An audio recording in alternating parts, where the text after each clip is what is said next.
Hi everyone, welcome to this other episode of The Survivor. Surviving witches and warlocks, transcending traumatic experiences. Surviving witches and warlocks and transcending traumatic experiences. So today I'm going to talk a little about the inner work. The inner work is, I can say, something we all need to do, no matter you went through a trauma or not. That's my understanding of, especially being a believer, a Muslim. Because I think, as I said in one of my episodes, for me, as a Muslim believer, God sent me on this earth for a purpose. And God wants me to constantly work on myself to become the best version of myself. So constantly working on myself means looking at my own shadows, looking at my flaws, and working on them. Working to be a better person, a good person with a good nature, good intention. The thing is, when you do that work, you constantly do it, you will emit good energy.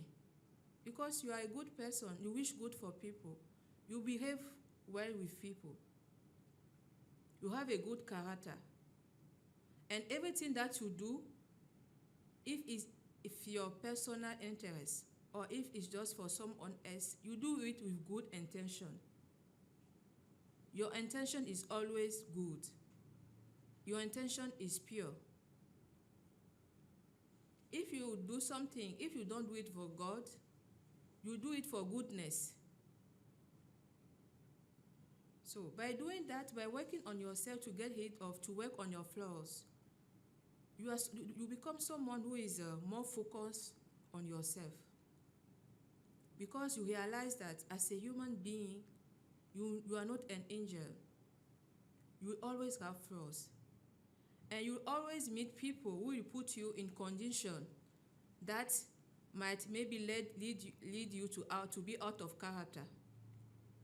I mean, you can meet someone a day and that person will just speak to you in a very hurtful way that will hurt your feelings.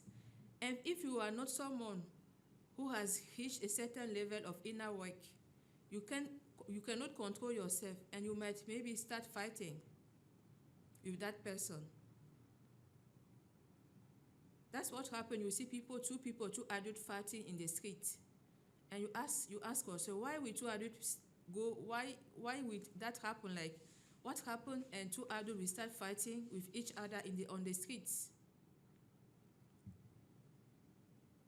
So that inner work, the thing is, it's not like it's something that will happen in just like that, like in one day, or you just finish your inner work and you get rid of all your flaws, and suddenly you are a good person everywhere. You have a good character everywhere.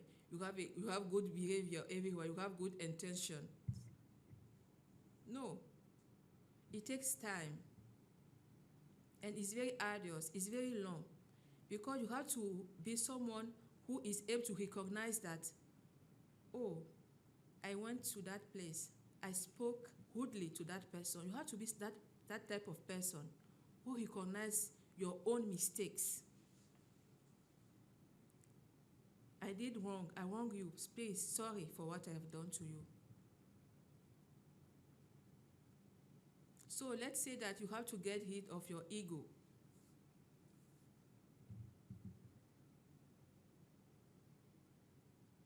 You have to work on yourself at a point that you are not this person who say, oh, I'm older than that person, so I cannot apologize.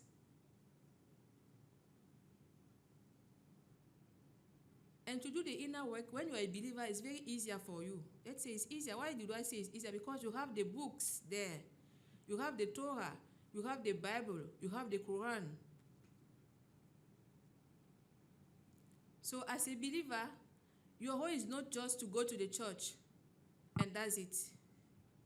Or maybe you read the Bible, you read the Quran, you read the Torah, and that is it. You don't reflect upon it. You don't reflect on the history of the people before you, the believers before you, or the history of the prophet of your religion. You don't reflect. You don't reflect on their behavior, on their code of conduct, on their code of ethics. You do not. You let yourself be swallowed by what is happening around you, what is happening in the world.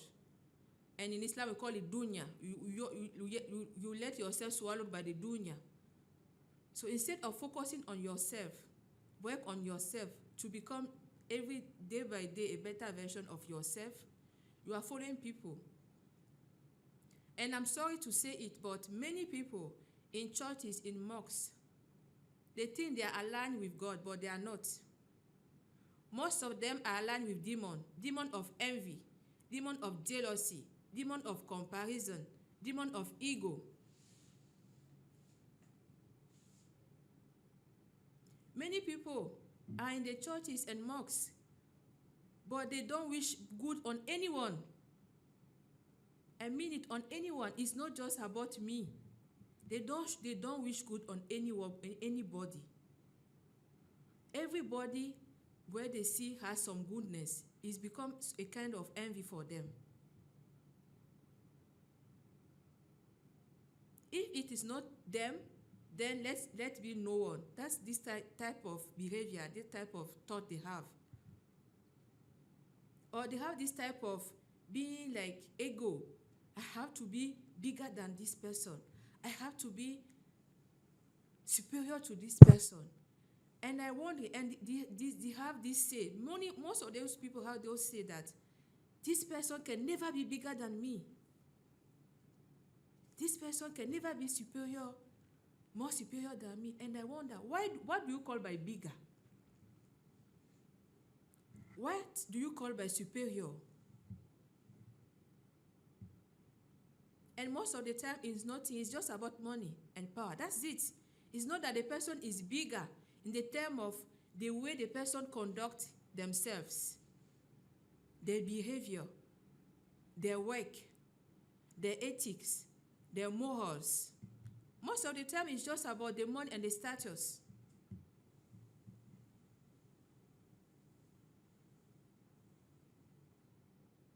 Yeah, this person can never have more money than me. This person can never have a bigger car than me. I'm older than that person. How come the person has this and I don't have?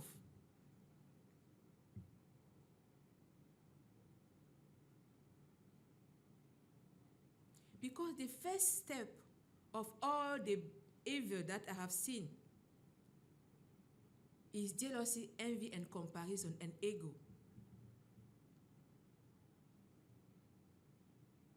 And if you as a person, you don't work on yourself to conquer your ego and to conquer those demons, jealousy, envy, and comparison, I'm sorry to say it, but I don't think you will be able to evolve in any type of things at all. Yes, that's the truth. Because you end up doing what the other people have done, doing witchcraft because you want to steal from other people. Don't think because you are going to church or the mosque, that is it, God will bless you. You are wrong. God doesn't bless you because you are going to the church or you are going to the mosque. He bless you because of your heart and your inner work. So many people I've met a lot of people who are not religious. But I see them abundantly be blessed by God. And I realized it was because of their heart. They have a pure heart. They have a good heart. They do good. They promote goodness.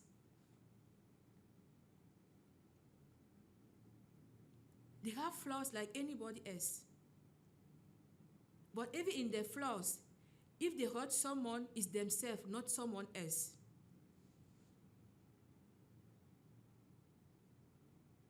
Let's give you an example of someone.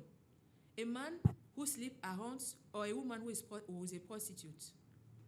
A man who sleeps around is a man who is sinning against himself because anyway, he's going to sleep with a woman who has agreed to sleep with him. I'm not talking of the men who force themselves onto women, either physically or spiritually. No, I'm not talking about those men. That man, for example, he sleeps around. Okay, he sleeps around. but he's sinning against himself.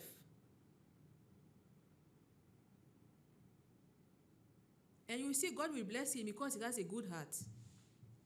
Despite the fact that you say that he sleeps around. It's the same thing for a prostitute. And in Islam, for those who know the religion, God has given us many examples of prostitute that he has blessed or he has given a way to paradise because of their good heart. And now I understand why, with my inner work, I understand why God, I say why God is always giving us example of those prostitutes in Islam. We have a lot of examples of how God himself, when he wants to give a message to his community, he will go to a prostitute and people will be surprised.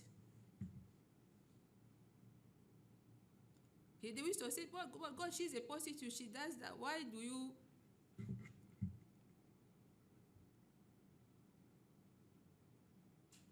So your inner work is for you to have a good heart.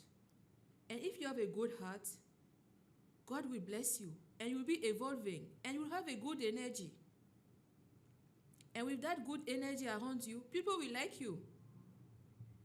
And many of those people, they hate me because they say people like me. Even themselves, they like me. They like me and they hate me. Because they don't like the fact that other people like me. They like me because they're using my good energy. They will go to the witches and use my good energy to fuel their life. But they don't want other people to like me. And I also realized that many of those people were doing isolation. They were telling other people bad things about me because they don't want other people to know who I am so that they can also start to be using me as they have been using me. So they want to keep me like something that belongs to themselves, like some tool that is just for themselves. I don't belong to anybody. I belong to God. I don't belong to my parents or my husband or my children. No, I belong to God. So everything that I will do on this earth, I need to be sure that God is the first one to be satisfied. Even if I have to dissatisfy my parents, my husband, my children, God is the first one. He's the first in everything that I will be doing. As a believer, that's how we are supposed, that's what I see that we have to understand our belief. Either we are we are Muslim, we are Christian, we are Jew. Even when practitioners of voodoo, the whole are the same. The whole, like do good, promote good, is the same everywhere. So your inner work will also help you to avoid karma that was not intended for you. Let me give you the example. It will help you avoid karma that was not intended for you. Some people don't know karma. Okay, let's stop there today. And let's continue the next episode of our podcast, The Survivor, Surviving Witches and Warlocks and Transcending Traumatic Experiences.